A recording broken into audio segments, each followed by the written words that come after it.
Today on Ballistic Barbecue, I'm going to be recreating the famous deep fried hot dog known as the Ripper from Rutt's Hut out of Clifton, New Jersey. And while we're at it, we're going to be making their famous German hot dog relish. Let's get going.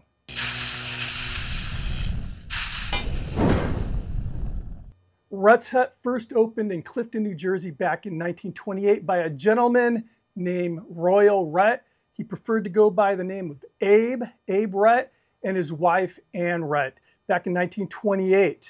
And they are still going strong to this day. In fact, they've been named by several publications as the best hot dog in the United States. Their claim to fame is the fact that they're deep frying their hot dogs. They have a few different sorts. The in and out, which is they drop it in the oil and it floats up and it's done. The most popular dog is the Ripper, and then they have the Welly and the Cremator. What I'm going to be making today is the Ripper. But from what I understand, their hot dog is not complete, and this actually makes the hot dog, is their famous German relish, and I have the recipe. I did a really deep dive online, just looking up as much information I could about Rutt's, and in particular this relish. And finally, I found a couple blogs that were mentioning that they were posting a recipe that this had come from an old newspaper clipping, but they weren't showing the clipping. They weren't giving credit to anybody who actually posted a clipping. Finally, I found that clipping, and it was posted, like, I want to say, I might be getting this wrong, in 2008 on Flickr, which is a website. I don't even know if it's being used anymore, but people would post photos. And this guy posted an old yellowed copy of this recipe. He said that a buddy of his gave him a shoebox full of old recipes from the 20s and the 50s, and this was one of them. And it was for a German cabbage relish. And the lady who submitted this recipe's name was Anne Rutt. Anne Rutt. And the address she gave was the New Jersey address, actually the address for Rutt's Hut. So now my focus was trying to verify the source, this recipe. It was called Recipes for Your Scrapbook in this newspaper article. And turns out that this is sort of it was a syndicated thing created by this lady. And these recipes showed up in various newspapers all over the Northeast, some Midwestern states and Eastern states. And yeah, I saw several recipes from different submitters, different recipes, and they all were the same format.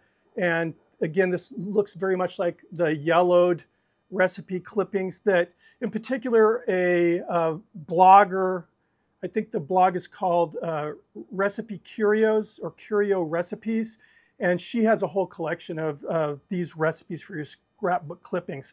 So we're making it. I'm going to have a link because this guy, if he's still around on the interwebs, deserves some credit. I'll have a link down for this Flickr article or the post that he made.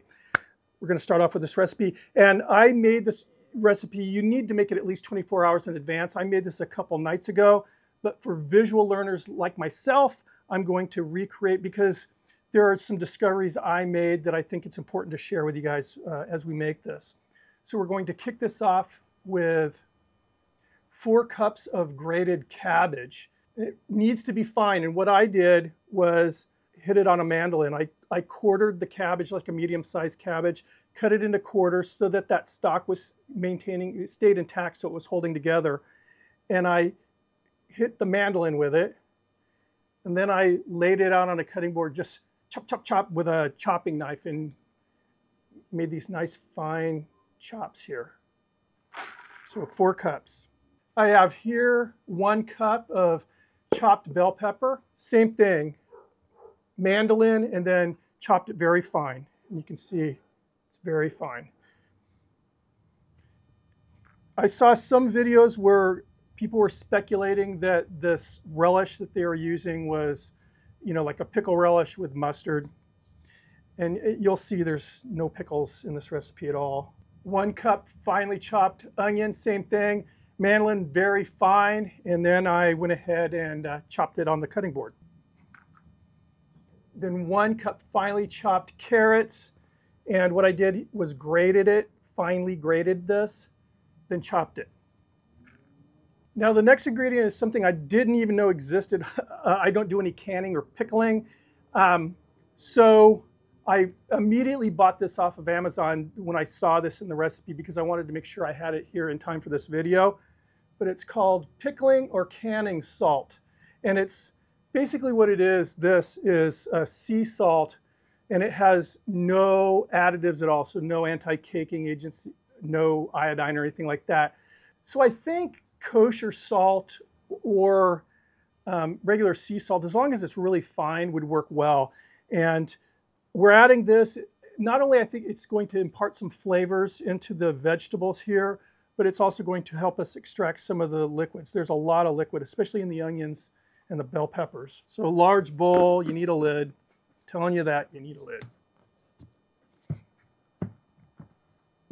Now let's give this a good shake. I just want to make sure that salt covers all those little bits and pieces of vegetable in this bowl here.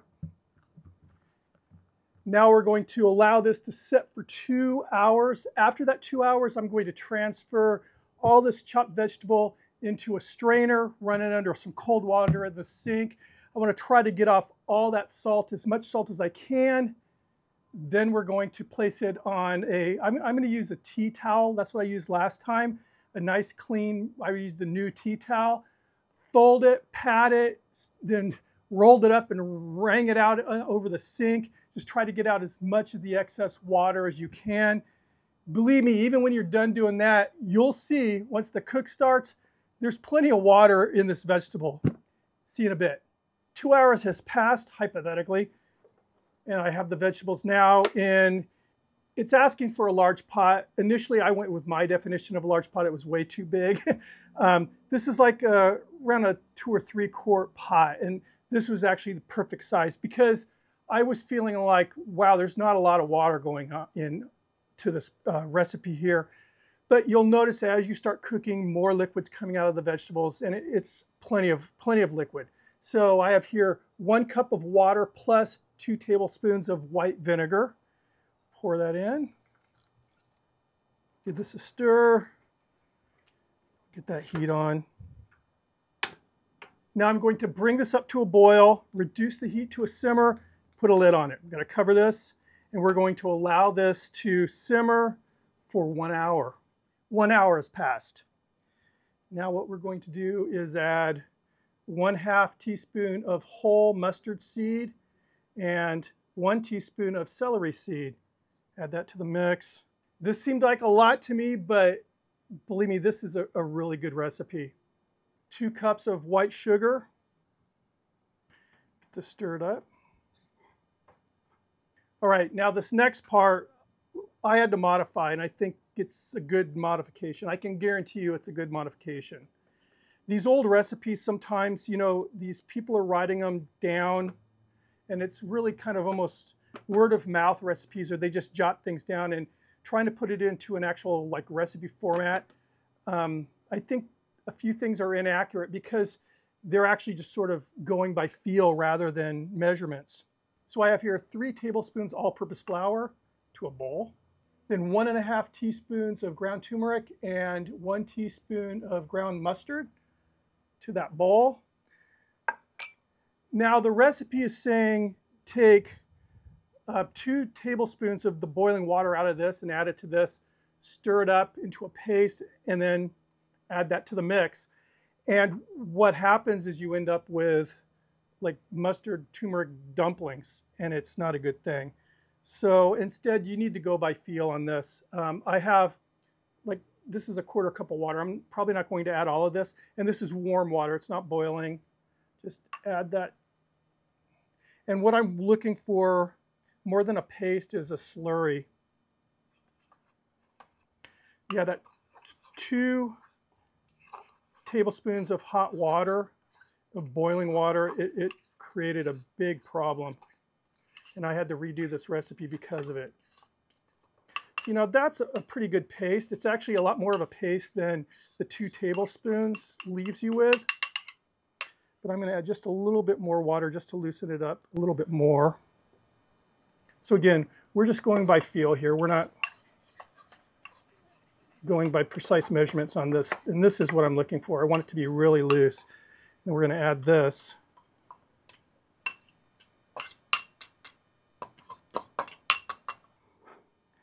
And get that stirred in. Now I believe, going by memory here, that the recipe at this point says cook an additional 5 minutes. It takes longer than 5 minutes.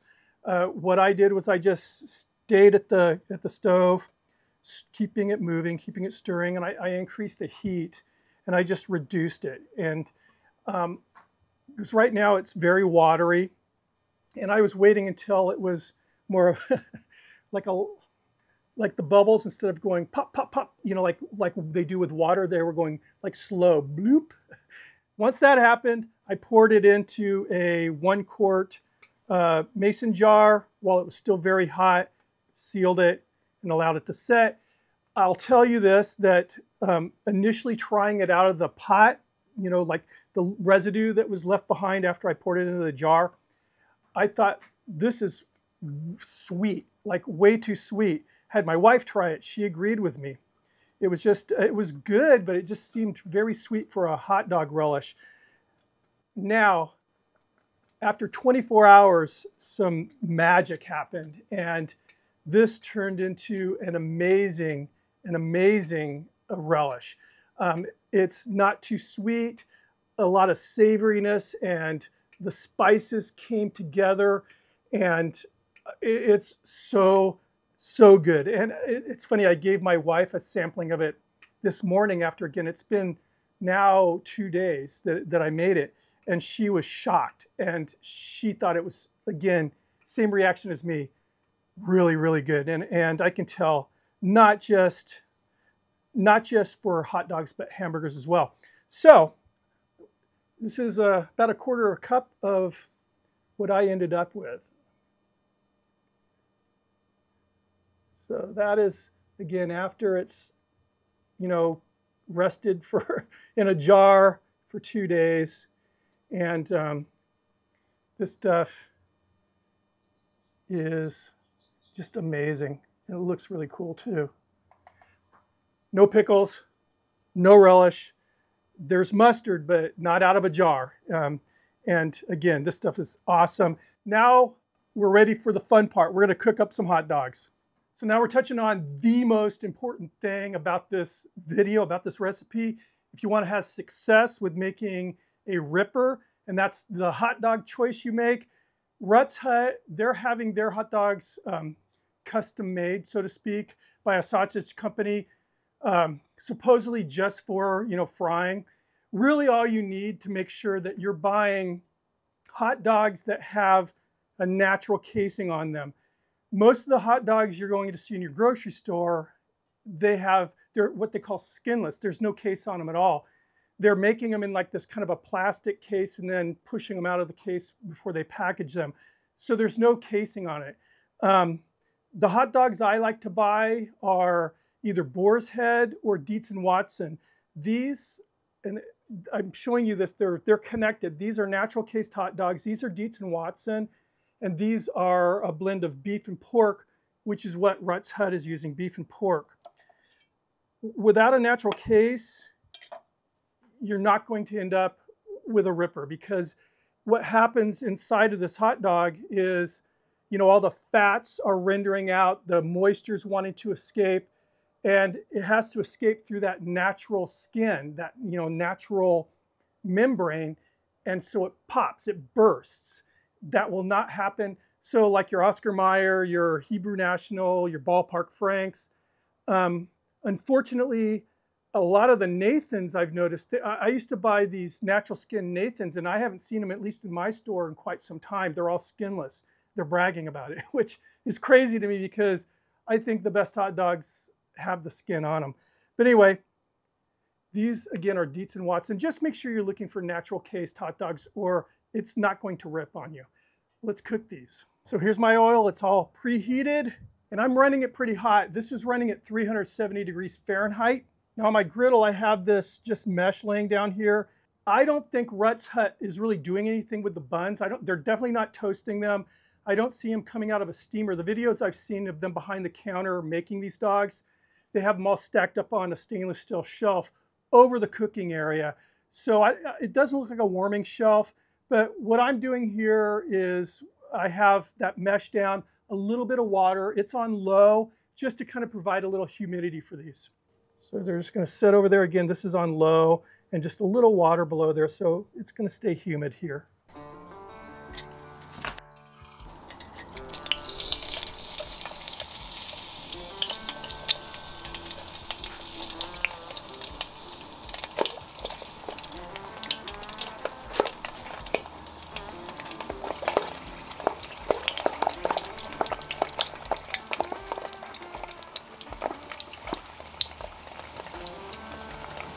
And for this cook, you're looking at usually like 4 or 5 minutes or so, but I'm more or less just kind of looking at the dogs here. I can actually feel that soft steam coming up and softening these buns. Right. There's what we're looking for right there.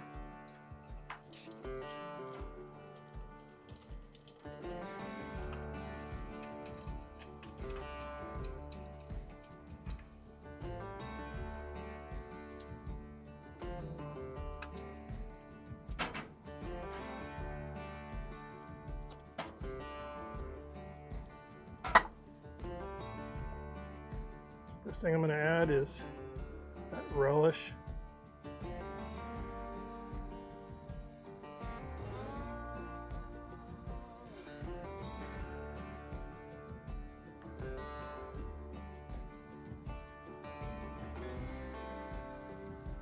At Rutt's Hut, they just give you the dogs, you add the condiments. And the classic way is with the relish, that German cabbage relish, and stone ground mustard. That's what I'm going with. But they also have, you know, ketchup and chili and things like that too.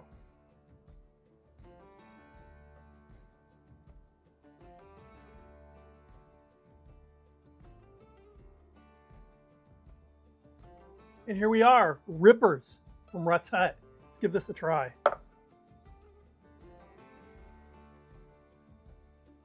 Look at that. While it was cooking, you know, you can smell that rendering hot dog, I guess, smell. Sausage smell. This looks so cool.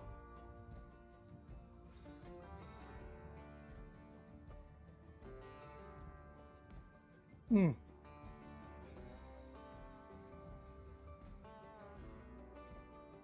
just don't get that snap from those skinless hot dogs. This relish it's magic. Even if you don't like cabbage, you'll like this because it's not like eating coleslaw. You're not really getting a whole lot of that cabbagey flavor. It's amazing. And then mixed with this, you know, this stone ground mustard, it's even better.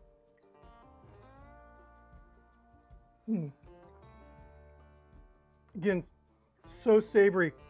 This relish, it does have that sweetness to it, but also it's packed with a lot of, you know, spice and savoriness, mixing with the salty hot dog and the spicy mustard and the soft bun. I mean, it's a perfect hot dog.